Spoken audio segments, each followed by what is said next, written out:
इसी तरह से आदरणीय है।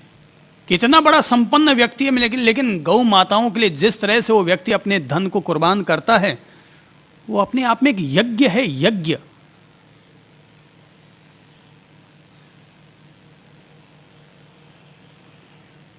मैंने स्वामी राम सुखदास जी महाराज, उनकी विरासत को भी पढ़ा है, उनके दर्शन भी किए थे, देवरिया बाबा के भी दर्शन किए, बहुत सारे संत लोगों से मिलना हुआ है और उनका खूब आनंद लिया है, और उनकी पांवों की धूल को अपने माथे से लगा करके मैंने हमेशा अपने सौभाग्य को सराहा है। तो राम सुखदास जी महाराज, उन्होंने भी अपने निर्वाण से पहले जो विरासत लिखी थी, उस विरासत को देखकर मैं इतना आनंद विभोर हुआ। उसमें लिखा था कि जब मेरी काया छूट जाए तो मेरे शरीर को गंगा जी के किनारे ले जाकर के वहां दाह संस्कार किया जाए, और अगर गंगा जी न मिल पाए तो किसी ऐसे स्थान पर, किसी ऐसी जमीन या भूमि पर ले जाकर मेरा दाह संस्कार कर दिया जाए जहां पर रोजाना 150 गौ माताएं चरने के लिए, बैठने के लिए आती हों, क्योंकि जहां पर 150 गौ माताएं रोजाना आकर के बैठती हैं, वो जगह जगह नहीं होती, वो जगह भी मुकुंद माधव जी की, उस गोविंद की तीर्थ भूमि बन जाया करती है। और अगर इतने महान संत थे, बहुत प्रसिद्ध संत हुए, हिंदू समाज में ऐसे त्यागी तपस्वी संत बहुत कम हुए हैं। हिंदू समाज के गौरव, वो भारत के गौरव हैं। तो विरासत में उन्होंने ये भी लिखा कि जब मेरा शरीर छूट जाए तो कोई उसका ड्रामा ना किया जाए, कोई प्रचार ना किया जाए, कोई अखबारों में विज्ञापन ना दिया जाए, और जैसे ही शरीर छूटे 1 घंटा के भीतर ले जा करके दाह संस्कार कर दिया जाए, और देश में किसी को भी कोई सूचना न दी जाए, मेरे नाम से ना कोई चढ़ावा हो, ना कोई बोली हो, ना कोई स्कूल बने, ना कॉलेज बने, ना कोई संस्था बने, ना कोई जमीन खरीदी जाए। और यानी जिस आदमी के गुजरने पर अगर 24 घंटे की मोहलत दी जाती तो उस आदमी के दाह संस्कार में 10 लाख लोग एकत्रित होते। जिस आदमी के गुजर जाने पर 10 लाख लोग एकत्रित होते, मगर उस आदमी की धर्म भावना देखो, तप त्याग देखो कि उसने किसी को भी सूचना न दी जाए और कोई सजावट न की जाए। जिन कपड़ों को मैं पहना करता हूं उन्हीं कपड़ों की पोटली बनाई जाए और मेरे बूढ़ी काया को उसमें डाल करके अंत्येष्टि कर दी जाए। तो भाई कुछ संत भी ऐसे होते हैं जिनको अपन कह सकते हैं वो भगवान के दूसरे रूप हैं, जिनके लिए अपन कह सकते हैं वो भगवान के दूसरे रूप हैं। तो ऐसे बहुत सारे संत हैं, कई कई घटनाएं हैं जिनको मैंने देखा है, समझा है और अपने अंतर्मन में उनकी अनुमोदना का इतना आनंद लिया है कि जीभ मीठी होती है, मन मधुर हो जाता है उनको याद कर करके। तो महावीर इसीलिए ये निष्कर्ष देना चाहते हैं कि कुछ गृहस्थ भी ऐसे होते हैं जो संतों जैसे होते हैं या संतों से भी ऊंचे हुआ करते हैं, और कुछ संत भी ऐसे होते हैं जो या तो एक महान संत कहलाएंगे, एक महान अरिहंत कहलाएंगे, और सच्चाई तो यह है कि ऐसे जो तपस्वी त्यागी और तपोमूर्तियां जो हुआ करती हैं उनको अगर धरती का भगवान कह दो तो कोई दिक्कत नहीं होगी। मेरे सामने अगर दो पहलू हों, एक तरफ भगवान के नाम पर बना हुआ मंदिर हो और दूसरी तरफ ऐसे ही भगवान को अपने अंतर्मन में जीने वाले सिद्ध पुरुष हों, तो मैं भगवान के उस पत्थर के मंदिर में जाने की बजाय, उस पत्थर के मंदिर की इबादत करने की बजाय पहले उस सिद्ध पुरुष के पांव छूना पसंद करूंगा और अपना मत्था टेकना पसंद करूंगा। और मैं मानूंगा जिस व्यक्ति को भी ऐसे संत महंत अरिहंत पुरुष मिलते हों तो ये उसके जन्म जन्मांतर का सौभाग्य है, उसका बड़ा भाग है कि उसको ऐसे देव पुरुष, ऐसे सदगुरु पुरुष, ऐसे दिव्य पुरुष के दर्शन हुए, होते ही नहीं है। दुनिया में आजकल दुनियादारी इतनी है, दुकानदारी इतनी है कि सब दुकानदार लोग ही मिलते हैं, पर ऐसे दैवीय पुरुष जीवन में कभी कभार ही कोई इतना प्रबल पुण्योदय होता है तो ही ऐसे संत पुरुष या दैवीय पुरुषों के दर्शन हो सकते हैं, सानिध्य मिल सकता है, और उनकी माटी को, उनके पांवों की धूल को अगर माथे से लगाओ तो वो सौभाग्य का काम किया करती है। महावीर कहते हैं एक धर्म सरल होता है, एक धर्म पूर्ण होता है। सरल धर्म सदगृहस्थों के लिए होता है, पूर्ण धर्म संत जनों के लिए होता है। गृहस्थ के अगर धर्म की चर्चा करें तो दो शब्दों में महावीर ने गृहस्थ का धर्म समझाने का प्रयत्न किया, और वो कहते हैं गृहस्थ के लिए दो मुख्य धर्म हैं, एक है दान और दूसरा है पूजा। और संतों के लिए दो धर्म हैं, एक है ध्यान और दूसरा है अध्ययन, स्वाध्याय। अगर कोई श्रावक, अगर कोई गृहस्थ दान और पूजा ये दो काम करता है तो वो गृहस्थ नहीं है, वो श्रावक है।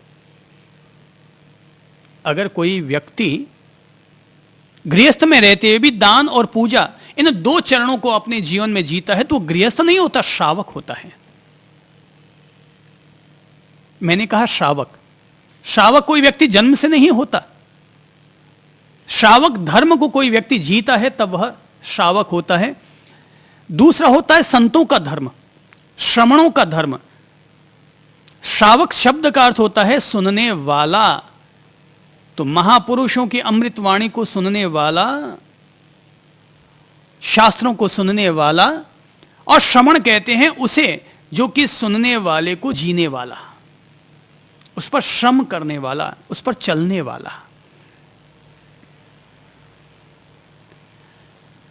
तो मैंने कहा श्रावक, श्रावक का मतलब होता है श व क, तीन अक्षर हैं श्रावक में। श का अर्थ होता है श्रद्धा, व का अर्थ होता है विवेक, और क का अर्थ लगाना चाहिए क्रिया। तो जो श्रद्धा सहित विवेक पूर्वक अपनी क्रियाओं को संपादित करता है उसका नाम है श्रावक। गृहस्थ और सन्यास दोनों ही अच्छे हैं, गलत किसी भी नहीं कहा जा सकता, किसी को भी गलत नहीं कहा जा सकता कि सन्यास बहुत अच्छा और गृहस्थी बहुत खराब है। गृहस्थी में भी यदि व्यक्ति अपने धर्म, अपनी मर्यादा, अपने शील, अपने धर्म का अगर पालन करता है तो गृहस्थ भी श्रेष्ठ होता है। और संत अगर संत बनने पर भी अपने नियम, कायदे, कानून, धर्म तत्व को अगर नहीं मानता, नहीं स्वीकार करता, नहीं जीता, तो वो संत होकर के भी हल्का हो गया। भाई तराजू में तौलोगे तो शरीर को अगर तौलोगे तो दोनों के शरीर का भार हो सकता है संत से ज्यादा डबल भार गृहस्थी का मिल जाए, वो ज्यादा खा पी के तगड़ा मोटा पहलवान हो गया हो। तो शरीर के भार को अगर देखेंगे तो शायद गृहस्थी का पलड़ा ज्यादा भारी हो जाएगा। पर जब हम आदमी की आत्मा, आदमी का अंतर्मन, आदमी के भीतर की सुवास, भीतर के प्रकाश को जब तौलना चाहेंगे, उसी के आधार पर तो फर्क किया जा सकता है कि ये व्यक्ति गृहस्थी है और ये व्यक्ति सन्यासी है। तो जो ऊपर उठा, जो थोड़ा ऊपर खिला, जो मुक्ति का कमल बना, जो थोड़ा अनासक्त हुआ, कि जिसमें प्रभु के प्रति प्रीत लगी, वो व्यक्ति संत हुआ। ऐसा हुआ कि एक व्यक्ति ने एक संत से पूछा कि महाराज आप कभी मुझे याद करते हैं? तो संत महात्मा ने कहा हाँ भाई, जिस दिन भगवान को भूल जाता हूं तो तुमको याद कर लेता हूं। तो बोले भगवान को कब भूलते हैं आप? बोले ऐसा दिन आज तक कभी आया ही नहीं कि जब मैं भगवान को भूल बैठा हूं। यानी जो आदमी दिन रात ईश्वर का स्मरण रखता है वो किसी भी दूसरे व्यक्ति का स्मरण कैसे रख पाएगा? तो दूसरे व्यक्ति की याद आई, इसका मतलब यह है कि जिसके लिए तुम जी रहे थे, मर रहे थे, वो थोड़ा सा 2% गौण हुआ तो तुम्हें किसी तीसरे की याद आ गई। भगवान को याद रखने वाला व्यक्ति भगवान को कैसे याद रख पाएगा? तो दो में से भाई, जब रोहिणी की शादी चंद्र देवता से हुई थी तो कहते हैं कि रोहिणी के साथ और 26 या 27 बहनें, उनकी भी शादी चंद्र देवता से हुई थी, लेकिन चंद्र देवता केवल रोहिणी को चाहते थे। तो एक दिन रोहिणी ने आंसू ढुलकाते हुए अपने पति से कहा कि हे चंद्रदेव, आपके साथ मेरी बाकी बहनों की भी शादी हुई है, आप उनसे भी प्यार किया करें, उनसे भी मोहब्बत किया करें,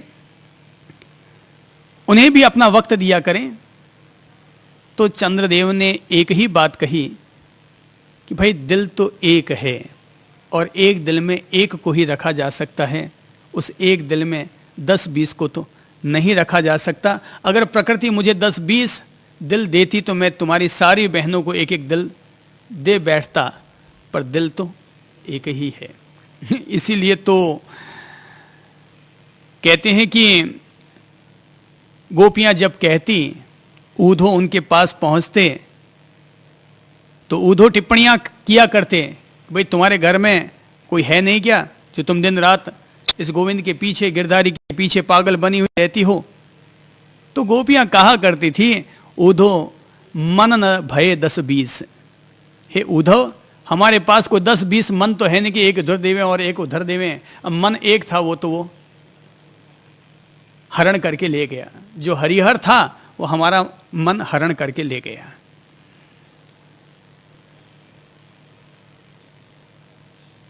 तो दिल तो एक है, और इस दिल में अगर भगवान का महत्व है, धर्म का महत्व है, तो जैसे कि मैंने पहले ही कह दिया था कि अगर अपन सोचेंगे धन भी चला लें और धर्म भी चला लें, संसार भी चला लें और संन्यास भी चला लें, तो ये दो नावों वाली सवारी महंगी पड़ जाएगी। पर अगर हम अपनी मुक्ति को देख रहे हैं तो हमें अपने कदम को, हर कदम को फूंक फूंक कर रखना पड़ेगा, सचेतनता के साथ रखना पड़ेगा। हर कदम को फूंक फूंक कर रखना पड़ेगा, नहीं तो फूंक निकल जाएगी, नहीं तो फूंक निकल जाएगी। तो गृहस्थ का धर्म और संत का धर्म। गृहस्थ का धर्म क्या हुआ? दो, क्या क्या? पूजा और दान। तो दान और पूजा ये गृहस्थ के लिए सबसे सरल धर्म है। धर्म के और भी चरण बहुत सारे हो सकते हैं, पर उन सारे चरणों को अगर किन्हीं दो शब्दों में ढालना हो तो गृहस्थी के लिए दो ही धर्म हैं। पहला है दान और दूसरा है पूजा। दान यानी दूसरों की मदद। चूंकि गृहस्थी व्यक्ति के पास परिग्रह होता है, सामान होते हैं, धन होता है,